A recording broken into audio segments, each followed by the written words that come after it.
Students अज असी गल करांगे टैंस बारे कि टैंसस की हुंदे आ जिन्हां नूं पंजाबी विच काल कहा जांदा। ठीक है जी, क्योंकि जेकर तुसी अंग्रेजी सीखना चाहुंदे हो तां तुहानूं टैंस सीखने बहुत जरूरी है। तो पहली वीडियो होनी है यूट्यूब ते जिहड़ी कि तुहानूं पंजाबी विच टैंसां दे रिगार्डिंग होवेगी, क्योंकि जेकर तुसी देखोगे तो इत्थे तुहानूं वीडियोज़ इंग्लिश जां तुहानूं हिंदी विच ही मिलणगीਆਂ, पर यह पहली वीडियो पंजाबी विच आ जिहदे राहीं असीं पूरे टैंस कवर करांगे, नाल पंजाबी ते नाल इंग्लिश। तो तुसी देखोगे कि जिद्दां कि इत्थे लिखिया होया कि टैंस ते नाल ही उहदे मैं पंजाबी च भी लिखिया होया कि इहनूं टैंस नूं कहंदे की काल। तो अगे आपां चलदे हां कि टैंस की हुंदे आ ते किन्नी तरह दे हुंदे आ। ठीक है जी, किन्ने दे पार्ट हुंदे आ, किन्ने दे अगे सब पार्ट हुंदे आ। ते ध्यान नाल सुणना, टैंस टैंस मीन जिद्दां पहले दस्सिया मैं काल काल किन्ने तरह के होंगे, टैंस किन्ना तरह के होंगे जी, 3 तरह के। प्रैजेंट टैंस जिहनूं असीं वर्तमान काल कहने आ, जिहदे विच असीं जी रहे होंदे आ, जो हुण समां चल रहा उहनूं कहंदे आ वर्तमान काल। पास्ट काल भूत काल, जिहड़ा समां पिछे लंघ चुका बीत चुके समय नूं असीं पास्ट टैंस कहने आ, जिहनूं भूत काल कहने आ। फ्यूचर टैंस भविख काल, फ्यूचर आउण वाले समय नूं असीं फ्यूचर कहने आ जी, जिहनूं असीं फ्यूचर टैंस जां भविख काल भी कहते हैं। ठीक है जी, ये सन टैंस के 3 प्रकार, प्रैजेंट टैंस, पास्ट टैंस, फ्यूचर टैंस। जां इदां कह लो काल 3 तरह का, वर्तमान काल, भूत काल ते भविख काल। अगे आपां इस वीडियो च करांगे प्रैजेंट टैंस बारे, जिहनूं असीं वर्तमान काल कहने हैं। ठीक है जी, उस बारे अगे आपां देखांगे। तो जेकर असीं प्रैजेंट टैंस की गल करिए तो प्रैजेंट टैंस 3 तरह का हुंदा जी। Present indefinite tense, present continue tense, present perfect tense, present perfect continuous tense. तो टेंस की आ प्रेजेंट टेंस किहड़ा 4 तरह का, indefinite, continuous, perfect and perfect continuous tense. इदां ही अगे तुसीं देखोगे कि पास्ट ये भी 4 तरह का हुंदा जी। Past indefinite, past continuous, past perfect continuous tense. बस इकल्ला कि इहदे अगे पास्ट लग्या होया, प्रैजेंट वाले में सिर्फ प्रैजेंट अगे लग्या होया जी। इदां ही फ्यूचर वाले दे विच फ्यूचर अगे लग्या हो, बाकी ये पिछे तो सेम ने जी। ठीक है, अगे देखते आपां फ्यूचर टेंस। उहदे जिद्दां मैं दस्सिया तुहानूं future indefinite, future continuous, future perfect continuous. इस तरह कुल मिला के प्रैजेंट, पास्ट ते फ्यूचर की आपां गल करिए, सारे टेंस नूं मिला के टोटल बनदे जी 12 टैंस बनते अपने। ठीक है जी, अगे देखो एक टैंस मैं कंप्लीट दिते हुए तो एक मतलब कि टेबल बना के ये टैंस प्रैजेंट के किहड़े किहड़े जी। सिंपल भी कह सकते तुसीं, इंडेफिनिट भी कह सकते हो, सेम है जी। इंडेफिनिट भी कह दो या सिंपल कह दो, सेम गल है जी। ठीक है जी, simple present continuous, perfect continuous, same इहदे जी पास्ट दे, इदां ही फ्यूचर दे चारों। ठीक है जी, अगे देखो, अगे आपां जिद्दां एक एग्जाम्पल नाल समझ लैंदे आ कि किद्दां इहदे पार्ट्स ते किद्दां सब पार्ट ने। जिद्दां तुसीं सपोज करो घर विच एक बजुर्ग आ, उन्हां नूं तुसीं मंन लो टैंस, कि वो टैंस आ उन्हां दा नाम। ठीक है जी, उन्हां नूं नाम रिकमेंड कर दो कि टैंस उन्हां दा नाम आ, जिहनूं पंजाबी च काल कहंदे आ। उन्हां दे अगे 3 पुत्तर आ जी। ठीक है जी, प्रैजेंट एक दा नाम पास्ट, ते थर्ड दा नाम की आ फ्यूचर। टैंस नाम के बजुर्ग उन्होंने अगे 3 पुत्तर आ गए, प्रैजेंट, पास्ट ते फ्यूचर। उन्होंने तिना के अगों 4 पुत्तर ने जी। ठीक है जी, सिंपल, कंटिन्यूस, परफेक्ट ते परफेक्ट कंटिन्यूस। सिंपल इंडेफिनिट भी कहते हैं। इदां ही इन्हों के 4 आई प्रैजेंट के, इदां ही पास्ट के, इदां ही फ्यूचर के। इन्होंने 4 के नाम सेम आई, इन्हों के अलग अलग नाम आई, बट इन्होंने अपने 4 पुत्रों का नाम सेम रख लिया। ठीक है जी, इतों तुहानूं याद रह जाना जी। अगे चलो, हुण आपां गल करांगे इस वीडियो च प्रैजेंट, सिर्फ प्रैजेंट टैंस की। तो प्रैजेंट में सब तो पहला किहड़ा हुंदा, प्रैजेंट। जिद्दां कि मैं तुहानूं पहलां कह चुकिया कि अज असीं गल करांगे प्रैजेंट टैंस की। तो प्रैजेंट टैंस में सब तो पहला टैंस है प्रैजेंट इंडेफिनिट टैंस। तो प्रैजेंट इंडेफिनिट टैंस की पहचान किद्दां हुंदी है जी, किद्दां तुसीं पंजाबी विच लिखे हुए एक सेंटेंस नूं, एक वाक नूं पहचान सकते हो कि ये प्रैजेंट इंडेफिनिट टैंस आ। जेकर तुहानूं पता होवेगा तां ही तुसीं उहनूं इंग्लिश विच ट्रांसलेट कर सकोगे, इंग्लिश विच तुसीं उहनूं तब्दील कर सकोगे। तो उस वाक दे विच जिहड़ा पंजाबी विच लिखिया होਊਗਾ ਉਹਦੇ पिछे लग्या होਊਗਾ जी दा है, ਦੀ ਹੈ, ਦੇ ਹਨ, ਦੀਆਂ ਹਨ। ਹੈ ਤੇ ਹਨ ਦਾ ਮਤਲਬ ਹੈ ਕਿ ਇਹ ਪ੍ਰੈਜ਼ੈਂਟ ਦੀ ਗੱਲ ਕਰ ਰਿਹਾ ਹੈ, ਤੇ ਪਿੱਛੇ ਦਾ, ਦੇ, ਦੀ ਲੱਗਿਆ ਹੋਇਆ ਇਹਦਾ ਮਤਲਬ ਹੈ ਕਿ ਇਹ ਪ੍ਰੈਜ਼ੈਂਟ ਇਨਡੈਫੀਨੇਟ ਟੈਂਸ ਹੈ ਜੀ। ਠੀਕ ਹੈ ਜੀ। ਤੇ ਇਹਦੇ ਰੂਲ, ਕੁਝ ਰੂਲ ਆ, ਕਿਉਂਕਿ ਜੇ ਜਿਹੜੇ ਟੈਂਸ ਦੇ ਪਿੱਛੇ ਦਾ ਹੈ, ਦੀ ਹੈ, ਦੇ ਹਨ, ਦੀਆਂ ਹਨ ਹੋਵੇਗਾ, ਉਹਦੇ ਕੁਝ ਰੂਲ ਹੋਣਗੇ ਤਾਂ ਕਿ ਤੁਸੀਂ ਉਹਨੂੰ ਅੰਗਰੇਜ਼ੀ ਵਿੱਚ ਬਦਲ ਸਕੋ। ਤਾਂ ਉਹਦੇ ਰੂਲ ਕਿਹੜੇ ਕਿਹੜੇ ਜੀ? ਉਹਦੇ ਵਿੱਚ ਤੁਸੀਂ ਹਮੇਸ਼ਾ ਕੀ ਆ, ਵਰਬ ਦੀ ਪਹਿਲੀ ਫਾਰਮ ਲਾਵੋਗੇ ਤੇ ਉਹਦੇ ਨਾਲ ਐਸ ਜਾਂ ਈ ਐਸ ਲੱਗੇਗਾ ਜੀ, ਵਰਬ ਦੀ ਪਹਿਲੀ ਫਾਰਮ ਦੇ ਨਾਲ। ਹੁਣ ਐਸ ਜਾਂ ਈ ਐਸ ਸਾਰੇ ਵਾਕਾਂ ਵਿੱਚ ਨਹੀਂ ਲੱਗੇਗਾ, ਕਿਉਂਕਿ ਐਸ ਜਾਂ ਈ ਐਸ ਸਿਰਫ ਕੀ ਆ, ਜਿਹੜੇ ਇੱਕ ਵਚਨ ਵਾਕ ਹੋਣਗੇ। ਇੱਕ ਵਚਨ ਇਹਦੇ ਦਾ ਮਤਲਬ ਆ ਕਿ ਜਿਹੜਾ ਕੋਈ ਨਾਊਨ ਆ, ਇੱਕ ਵਚਨ ਆ, ਕਿਸੇ ਇੱਕ ਬੰਦੇ ਬਾਰੇ ਜਾਂ ਕਿਸੇ ਇੱਕ ਵਸਤੂ ਬਾਰੇ ਗੱਲ ਕਰ ਰਹੇ ਆ, ਉਹਦੇ ਵਿੱਚ ਜਿਹੜੀ ਵਰਬ ਦੀ ਫਾਰਮ ਹੋ ਉਹਦੇ ਨਾਲ ਐਸ ਜਾਂ ਈ ਐਸ ਲੱਗੂ। ਜੇਕਰ ਇੱਕ ਤੋਂ ਜ਼ਿਆਦਾ ਹੋਵੇਗਾ, ਬਹੁਵਚਨ ਹੋਵੇਗਾ, ਤਾਂ ਉਹਦੇ ਵਰਬ ਦੀ ਪਹਿਲੀ ਫਾਰਮ ਦੇ ਨਾਲ ਐਸ ਜਾਂ ਈ ਐਸ ਨਹੀਂ ਲੱਗੇਗਾ। ਤਾਂ ਇਹਨੂੰ ਆਪਾਂ ਥੱਲੇ ਐਗਜ਼ਾਮਪਲ ਦੇ ਤੌਰ 'ਤੇ ਦੇਖਦੇ ਹਾਂ ਨੀਚੇ। ਤਾਂ ਜਿੱਦਾਂ ਕਿ ਉਹ ਜਾਂਦਾ ਹੈ, ਜਾਣਾ ਮੀਨਸ ਕੀ ਹੁੰਦਾ, ਗੋ। ਠੀਕ ਹੈ ਜੀ। ਉਹਦਾ ਮਤਲਬ ਕੀ ਹੈ, ਹੀ, ਇੱਕ ਵਚਨ, ਇੱਕ ਬੰਦੇ ਦੀ ਗੱਲ ਕਰ ਰਿਹਾ। ਗੋ ਮੀਨ ਜਾਣਾ। ਜਿੱਥੇ ਇੱਕ ਵਚਨ ਆ ਉਹਦੇ ਨਾਲ ਤੁਹਾਨੂੰ ਮੈਂ ਕੀ ਕਿਹਾ ਸੀ, ਵਰਬ ਦੀ ਪਹਿਲੀ ਫਾਰਮ ਨਾਲ ਲੱਗੂਗਾ ਐਸ ਜਾਂ ਈ ਐਸ, ਇੱਥੇ ਲੱਗੂ ਈ ਐਸ। ਠੀਕ ਹੈ ਜੀ। ਤਾਂ ਹੀ ਗੋਜ਼। ਉੱਦਾਂ ਹੀ ਬਹੁਵਚਨ ਦੇਖੋ, ਉਹ ਜਾਂਦੇ ਹਨ, ਦੇ ਗੋ। ਇੱਥੇ ਗੋ ਦੇ ਨਾਲ ਈ ਐਸ ਇਸ ਕਰਕੇ ਲੱਗਾ ਕਿਉਂਕਿ ਇਹ ਵਾਕ ਬਹੁਵਚਨ ਹੈ ਜੀ। ਅੱਗੇ ਦੇਖੋ, ਜੇਕਰ ਤੁਸੀਂ ਇਹੀ ਵਾਕ ਨੂੰ ਨਾਵਾਚਕ ਵਾਕ ਬਣਾਉਣਾ ਹੋਵੇ, ਨੈਗੇਟਿਵ ਸੈਂਟੈਂਸ ਬਣਾਉਣਾ ਹੋਵੇ, ਤਾਂ ਕਿੱਦਾਂ ਬਣਾਵੋਗੇ? ਉਹਦੇ ਵਿੱਚ ਕੀ ਆ, ਤੁਸੀਂ ਡੂ ਤੇ ਡੂ ਨਾਟ ਤੇ ਡਜ਼ ਨਾਟ ਲਗਾਵੋਗੇ। ਜਿੱਥੇ ਤੁਹਾਡਾ ਹੋਊਗਾ ਨਾਵਾਚਕ ਇੱਕ ਵਚਨ ਦੀ ਗੱਲ ਹੋਊਗੀ, ਉੱਥੇ ਤੁਸੀਂ ਡਜ਼ ਨਾਟ ਲਗਾਓਗੇ। ਜਿੱਥੇ ਬਹੁਵਚਨ ਦੀ ਗੱਲ ਹੋਊ ਉੱਥੇ ਤੁਸੀਂ ਡੂ ਨਾਟ ਲਗਾਵੋਗੇ।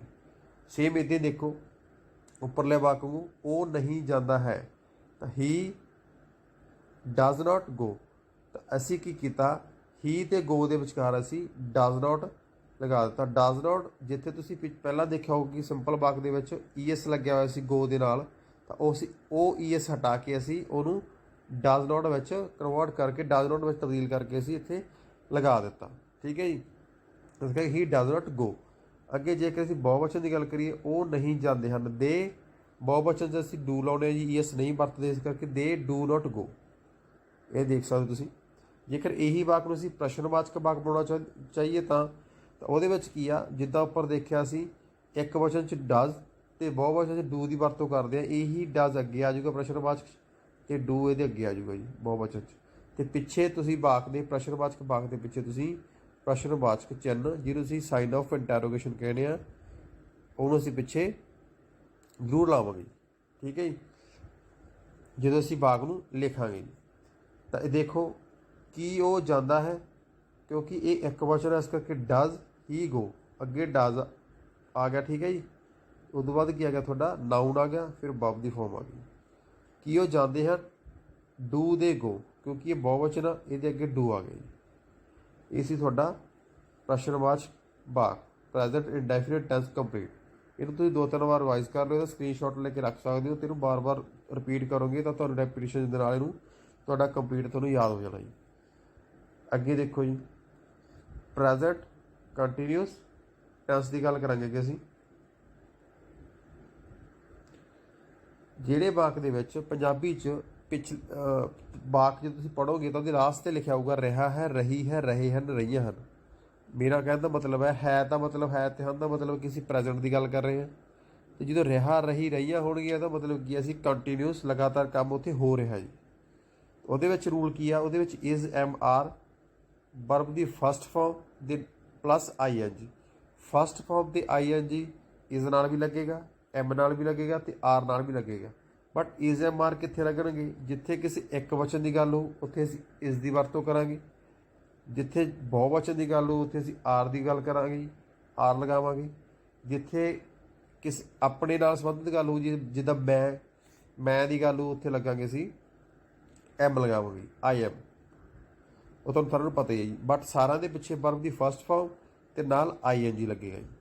ਉਹ ਕਿੱਦਾਂ, ਦੇਖੋ ਉਦਾਹਰਨ, ਉਹ ਜਾ ਰਿਹਾ ਹੈ, ਇੱਕ ਵਚਨ ਹੀ, ਇਹਦੇ ਨਾਲ ਲਾਵਾਂਗੇ ਇੱਕ ਵਚਨ is, he is go, first form I N G ਨਾਲ, ਹੀ ਇਜ਼ ਗੋਇੰਗ। ਉਹ ਜਾ ਰਹੇ ਹਨ, ਜ਼ਿਆਦਾ ਜੀ। ਦੇ ਬਹੁਵਚਨ are, they are, first form I N G, they are going. ਮੈਂ ਜਾ ਰਿਹਾ, ਆਈ ਦਾ ਐਮ, ਆਈ ਐਮ ਗੋਇੰਗ। ਠੀਕ ਹੈ ਜੀ। ਇੱਦਾਂ ਹੀ ਇਹਨੂੰ ਜੇਕਰ ਨਾਵਾਚਕ ਵਾਕ ਬਣਾਉਣਾ ਹੋਵੇ ਤੁਸੀਂ, ਤਾਂ ਉੱਦਾਂ ਹੀ ਇਹਨੂੰ ਕਹਿੰਦੇ ਇਜ਼, ਐਮ, ਆਰ ਜੋ ਹੁੰਦਾ ਨਾ, ਇਜ਼, ਐਮ, ਆਰ, ਇਹ ਸਾਰੇ ਹੈਲਪਿੰਗ ਵਰਬ ਹੁੰਦੇ ਆ ਜੀ, ਇਹਨੂੰ ਕਹਿੰਦੇ ਹੈਲਪਿੰਗ ਵਰਬ। ਤੇ ਹਮੇਸ਼ਾ ਜਦੋਂ ਵੀ ਤੁਸੀਂ ਨੋਟ ਲਗਾਵੋਗੇ ਹੈਲਪਿੰਗ ਵਰਬ ਦੇ ਬਾਅਦ ਨੋਟ ਆਵੇਗਾ ਜੀ। ਜਿੱਦਾਂ ਦੇ ਦੇਖੋ ਨਾਂਹਵਾਚਕ ਵਾਕ 'ਚ, ਜਿੱਦਾਂ ਦੇਖੋ ਇੱਥੇ ਲਿਖਿਆ ਹੀ ਇਜ਼ ਹੈਲਪਿੰਗ ਵਰਬ, ਉਹਦੇ ਬਾਅਦ ਅਸੀਂ ਨੋਟ ਲਗਾਵਾਂਗੇ ਹੀ ਇਜ਼ ਨੋਟ ਗੋਇੰਗ। ਬਾਕੀ ਵਾਕ ਥੋੜਾ ਉੱਪਰਲਾ ਸੇਮ ਉੱਦਾਂ ਹੀ ਹੈਗਾ, ਬਟ ਹੈਲਪਿੰਗ ਵਰਬ ਦੇ ਬਾਅਦ ਅਸੀਂ ਨੋਟ ਲਗਾ ਦਾਂਗੇ ਜੀ। ਹੀ ਇਜ਼ ਨੋਟ ਗੋਇੰਗ, ਉਹ ਨਹੀਂ ਜਾ ਰਿਹਾ ਹੈ, ਉਹ ਨਹੀਂ ਜਾ ਰਿਹਾ। ਦੇ ਆਰ ਨੋਟ ਗੋਇੰਗ, ਇੱਥੇ ਆਰ ਦੇ ਬਾਅਦ ਨੋਟ। ਮੈਂ ਨਹੀਂ ਜਾ ਰਿਹਾ, ਆਈ ਐਮ ਨੋਟ, ਇੱਥੇ ਕੀ ਆ ਐਮ ਤੋਂ ਬਾਅਦ 'ਚ ਨੋਟ ਲੱਗਿਆ ਹੋਇਆ ਜੀ। ਇਹ ਆ ਤੁਹਾਡਾ ਨਾਂਹਵਾਚਕ ਜਿਹਨੂੰ ਨੈਗੇਟਿਵ ਸੈਂਟੈਂਸ ਕਹਿੰਦੇ ਆ ਜੀ, ਉਹਦੀ ਉਦਾਹਰਨ। ਅੱਗੇ ਜੇਕਰ ਤੁਸੀਂ ਇਹਨੂੰ ਪ੍ਰਸ਼ਨਵਾਚਕ ਵਾਕ ਬਣਾਉਣਾ ਚਾਹੁੰਦੇ ਹੋ ਉਹ ਕਿੱਦਾਂ ਜੀ? ਜਿੱਦਾਂ ਤੁਹਾਨੂੰ ਕਿਹਾ ਕਿ ਹਰ ਵਾਕ ਦੇ ਲਾਸਟ ਵਿੱਚ ਤੁਸੀਂ ਪ੍ਰਸ਼ਨਵਾਚਕ ਚਿੰਨ੍ਹ ਜ਼ਰੂਰ ਲਗਾਵੋਗੇ। ਜਦੋਂ ਤੁਸੀਂ ਇਹਨੂੰ ਵਾਕ ਨੂੰ ਲਿਖੋਗੇ ਤਾਂ ਕੀ ਉਹ ਜਾ ਰਿਹਾ ਹੈ, ਇੱਕ ਵਚਨ ਦੀ ਗੱਲ ਨੂੰ ਤਾਂ ਇਜ਼ ਅੱਗੇ ਆ ਜਾਣਾ ਜੀ, ਹੈਲਪਿੰਗ ਵਰਬ ਅੱਗੇ ਆ ਜਾਏਗਾ। ਇਜ਼ ਹੀ ਗੋਇੰਗ ਬਹੁਵਚਨ 'ਚ ਆਰ ਅੱਗੇ ਆ ਜਾਏਗਾ ਜੀ, ਤੇ ਜੇਕਰ ਮੈਂ ਦੀ ਗੱਲ ਨੂੰ ਤਾਂ ਐਮ ਅੱਗੇ ਆ ਜਾਏਗਾ। ਠੀਕ ਹੈ ਜੀ। ਅੱਗੇ ਅਸੀਂ ਦੇਖਦੇ ਹਾਂ ਪ੍ਰੈਜ਼ੈਂਟ ਪਰਫੈਕਟ ਟੈਂਸ। ਜਿੱਥੇ ਪਰਫੈਕਟ ਦੀ ਗੱਲ ਹੋਊਗੀ, ਤੈਨੂੰ ਪਹਿਲਾਂ ਵੀ ਕਿਹਾ ਪ੍ਰੈਜ਼ੈਂਟ ਹੋਊਗਾ ਤਾਂ ਹੈ ਹਨ ਹੋਵੇਗਾ ਜ਼ਰੂਰ ਪਿੱਛੇ ਲਿਖਿਆ ਹੋਇਆ। ਜੇਕਰ ਪਰਫੈਕਟ ਦੀ ਗੱਲ ਹੋਊਗੀ ਤਾਂ ਪਰਫੈਕਟ ਦੇ ਵਿੱਚ ਕੀ ਹੋਊਗਾ, ਚੁੱਕਾ ਹੈ, ਚੁੱਕੀ ਹੈ, ਚੁੱਕੀਆਂ ਹਨ। ਠੀਕ ਹੈ, ਚੁੱਕੇ ਦੀ ਗੱਲ ਹੋਊਗਾ ਜੀ। ਉਹਦੇ ਵਿੱਚ ਕੀ ਕਰੋਗੇ ਤੁਸੀਂ, ਹੈਜ਼ ਤੇ have verb the third farm ਤੀਜੀ ਫਾਰਮ ਲੱਗੇਗੀ ਜੀ। ਜੇਕਰ ਇੱਕ ਵਚਨ ਨੂੰ ਉੱਥੇ ਲੱਗੇਗਾ ਹੈਜ਼, ਜਿੱਥੇ ਬਹੁਵਚਨ ਹੋਊਗਾ ਉੱਥੇ ਲੱਗੇਗਾ have, but verb the third farm ਤੀਜੀ ਫਾਰਮ ਲੱਗੇਗੀ ਹੀ ਲੱਗੇਗੀ ਦੋਨਾਂ ਦੇ ਨਾਲ ਜੀ, ਚਾਹੇ ਹੈਜ਼ ਹੋਵੇ ਚਾਹੇ ਹੈਵ ਹੋਵੇ। ਤੇ ਇੱਥੇ ਦੇਖੋ ਉਹ ਜਾ ਚੁੱਕਾ ਹੈ, ਇੱਕ ਦੀ ਗੱਲ ਹੋ ਰਹੀ ਹੀ ਹੈਜ਼ ਵਰਬ ਦੀ ਤੀਜੀ ਫਾਰਮ ਗੋ ਵੈਂਟ ਗੌਨ ਹੁੰਦੀ ਹੈ ਜੀ, ਗੌਨ ਥਰਡ ਫਾਰਮ ਹੁੰਦੀ ਹੈ, ਗੌਨ ਲੱਗ ਗਿਆ। ਉਹ ਜਾ ਚੁੱਕੇ ਹਨ, ਦੇ ਇਹਦੇ ਨਾਲ ਹੈਵ ਲੱਗ ਗਿਆ, ਵਰਬ ਦੀ ਤੀਜੀ ਫਾਰਮ ਲੱਗੀ ਗੌਨ। ਉੱਦਾਂ ਹੀ ਜੇਕਰ ਤੁਸੀਂ ਇਹਨੂੰ ਨਾਂਹਵਾਚਕ ਬਣਾਉਣਾ ਤਾਂ ਤੁਹਾਨੂੰ ਕਿਹਾ ਹੈਲਪਿੰਗ ਵਰਬ ਦੇ ਨਾਲ ਨੋਟ ਲੱਗੇਗਾ, has helping verb, have helping verb ਆ ਜੀ, ਇਹਦੇ ਨਾਲ ਨੋਟ ਲੱਗ ਜਾਏਗਾ ਜੀ। ਬਾਕੀ ਸੈਂਟੈਂਸ ਥੋੜਾ ਸੇਮ, ਉਹ ਨਹੀਂ ਜਾ ਚੁੱਕਾ ਹੈ, ਉਹ ਨਹੀਂ ਜਾ ਚੁੱਕੇ ਹਨ, he has note, he have note. ਜੇਕਰ ਪ੍ਰਸ਼ਨਵਾਚਕ ਵਾਕ ਬਣਾਉਣਾ ਜੀ ਤਾਂ ਹੈਲਪਿੰਗ ਵਰਬ ਅੱਗੇ ਆ ਜਾਣਾ ਜੀ ਤੁਹਾਡਾ, ਹੈਜ਼ ਅੱਗੇ ਆ ਜਾਏਗਾ, ਇੱਥੇ ਹੈਵ ਅੱਗੇ ਆ ਜਾਏਗਾ ਜੀ। ਠੀਕ ਹੈ ਜੀ, has he gone, have the gone, ਪਿੱਛੇ ਪ੍ਰਸ਼ਨਵਾਚਕ ਚਿੰਨ੍ਹ। ਅੱਗੇ ਦੇਖੋ ਜੀ ਪ੍ਰੈਜ਼ੈਂਟ ਪਰਫੈਕਟ ਕੰਟੀਨਿਊਸ ਟੈਂਸ। ਅਸੀਂ ਕੰਟੀਨਿਊਸ ਪੜ੍ਹਿਆ ਸੀ, ਰਿਹਾ ਰਹੀ, ਤੇ ਇਹਦੇ ਵਿੱਚ ਹੈਗਾ ਪਰਫੈਕਟ ਕੰਟੀਨਿਊਸ ਹੈ ਜੀ। ਪਰਫੈਕਟ ਤੇ ਕੰਟੀਨਿਊਸ ਦੋਨਾਂ ਨੂੰ ਮਿਲਾ ਕੇ ਬਣਾਇਆ ਹੈਗਾ। ਠੀਕ ਹੈ ਜੀ, ਇਸ ਕਰਕੇ ਇਹਦੇ ਵਿੱਚ ਕੀ ਹੈਗਾ ਅੱਗੇ ਤੋਂ। ਜੇਕਰ ਵਾਕ ਦੇ ਐਂਡ ਵਿੱਚ ਤੋਂ ਰਿਹਾ ਹੈ, ਤੋਂ ਰਹੀ ਹੈ, ਤੋਂ ਰਹੇ ਹਨ, ਤੋਂ ਰਹੀਆਂ ਹਨ, ਮਤਲਬ ਕਿ ਤੋਂ ਹੋਵੇ, ਤੋਂ ਦਾ ਮਤਲਬ ਕਿਸੇ ਸਮੇਂ ਬਾਰੇ ਗੱਲ ਕੀਤੀ ਗਈ ਹੋਵੇ ਤਾਂ ਉਹ ਹੁੰਦਾ ਪ੍ਰੈਜ਼ੈਂਟ ਪਰਫੈਕਟ ਕੰਟੀਨਿਊਸ ਟੈਂਸ। ਤਾਂ ਇਹਦੇ ਰੂਲ ਕੀ ਹੈ ਜੀ, ਇਹਦੇ ਵਿੱਚ has been, have been plus verb ਦੀ ਫਸਟ ਫਾਰਮ ਦੇ ਨਾਲ ਆਈਐਨਜੀ ਲੱਗੇਗਾ ਜੀ। ਹੁਣ ਹੈਜ਼ ਬੀਨ ਲੱਗੇਗਾ ਜਿੱਥੇ ਇੱਕ ਵਚਨ ਹੈ ਜੀ, ਤੇ ਹੈਵ ਬੀਨ ਜਿੱਥੇ ਬਹੁਵਚਨ ਆ, ਵਰਬ ਦੀ ਪਹਿਲੀ ਫਾਰਮ ਪਲੱਸ ਆਈਐਨਜੀ ਲੱਗੇਗਾ ਹੀ ਲੱਗੇਗਾ। ਤੇ ਜੇਕਰ ਪੱਕੇ ਸਮੇਂ ਦੀ ਗੱਲ ਕੀਤੀ ਹੋਵੇ ਉੱਥੇ ਸਿੰਸ ਲਗਾਵੋਗੇ, ਜੇਕਰ ਕੱਚੇ ਸਮੇਂ ਦੀ ਗੱਲ ਕੀਤੀ ਹੋਵੇ, ਸਮੇਂ ਦਾ ਪ੍ਰੋਪਰ ਪਤਾ ਨਾ ਹੋਵੇ ਤਾਂ ਉੱਥੇ ਤੁਸੀਂ ਫॉर ਲਗਾਵੋਗੇ। ਤਾਂ ਉਹ ਤੁਹਾਨੂੰ ਐਗਜ਼ਾਮਪਲ ਵਿੱਚ ਦੇਖਦੇ ਕਿੱਦਾਂ। ਉਹ ਸਵੇਰ ਤੋਂ ਫੁੱਟਬਾਲ ਖੇਡ ਰਿਹਾ ਹੈ। ਠੀਕ ਹੈ ਜੀ, ਸਵੇਰ ਤੋਂ ਪੱਕਾ ਪਤਾ ਕਿ ਉਹ ਸਵੇਰ ਤੋਂ ਖੇਡ ਰਿਹਾ ਜੀ। ਹੀ ਇੱਕ ਵਚਨ has been, he has been first form play ING ਨਾਲ ਲੱਗ ਗਿਆ, ਪਲੇਇੰਗ ਫੁੱਟਬਾਲ ਸਿੰਸ ਮਾਰਨਿੰਗ, ਸਵੇਰ ਤੋਂ ਖੇਡ ਰਹੀ ਹੈ ਇੱਕ ਵਚਨ। ਜੇ ਬਹੁਵਚਨ ਦੀ ਗੱਲ ਹੋਵੇ ਤਾਂ ਦੇ ਹੈਵ ਬੀਨ ਲੱਗੇਗਾ ਜੀ, ਫਸਟ ਫਾਰਮ ਆਈਐਨਜੀ, ਤੇ ਫॉर 2 ਆਵਰਸ ਇੱਥੇ ਲਿਖਿਆ ਉਹ 2 ਘੰਟੇ ਤੋਂ ਖੇਡ ਰਹੇ ਜੀ। ਫॉर 2 ਆਵਰਸ ਇਸ ਕਰਕੇ ਲਾਇਆ 2 ਘੰਟੇ, ਕਿਉਂਕਿ 2 ਘੰਟੇ ਇਹ ਨਹੀਂ ਪਤਾ ਕਿ ਸਵੇਰ ਦੇ 2 ਘੰਟੇ ਜਾਂ ਸ਼ਾਮ ਦੇ 2 ਘੰਟੇ ਜੀ, ਕਿ ਕਿਹੜੇ 2 ਘੰਟੇ, ਇਸ ਕਰਕੇ ਕੋਈ ਸਮੇਂ ਦਾ ਪੱਕਾ ਨਹੀਂ ਪਤਾ, ਪਰਫੈਕਟ ਟਾਈਮ ਨਹੀਂ ਹੈ, ਇਸ ਕਰਕੇ ਫॉर 2 ਆਵਰਸ। ਮੈਂ ਸਵੇਰ ਤੋਂ ਫੁੱਟਬਾਲ ਖੇਡ ਰਿਹਾ। ਜੇਕਰ ਆਪਣੀ ਗੱਲ ਕਰੀਏ ਆਈ ਦੇ ਨਾਲ ਹਮੇਸ਼ਾ ਹੈਵ ਲੱਗੇਗਾ ਜੀ। ਆਈ ਬੇਸ਼ੱਕ ਇੱਕ ਵਚਨ ਆ ਬਟ ਉਹਦੇ ਨਾਲ ਹੈਵ ਲੱਗੇਗਾ। I have been playing football since morning. ਅੱਗੇ ਦੇਖੋ ਜੇਕਰ ਉਹ ਨਾਂਹਵਾਚਕ ਵਾਕ ਬਣਾਉਣਾ ਜੀ ਤਾਂ ਉੱਦਾਂ ਹੀ ਹੈਜ਼ ਹੈਲਪਿੰਗ ਵਰਬ ਦੇ ਨਾਲ ਨੋਟ ਲੱਗੇਗਾ ਜੀ। ਹੀ ਹੈਜ਼ ਨੋਟ ਬੀਨ ਬਾਅਦ 'ਚ ਲੱਗੇਗਾ ਜੀ, ਜਾਂ ਇੱਦਾਂ ਕਹ ਲਓ ਹੈਜ਼ ਤੇ ਬੀਨ ਦੇ ਵਿਚਕਾਰ ਨੋਟ ਲੱਗੂਗਾ ਜੀ। ਬਾਕੀ ਸਾਰਾ ਕੁਝ ਸੇਮ, ਇੱਥੇ ਹੈਵ ਨੋਟ, ਇੱਥੇ ਹੈਵ ਨੋਟ।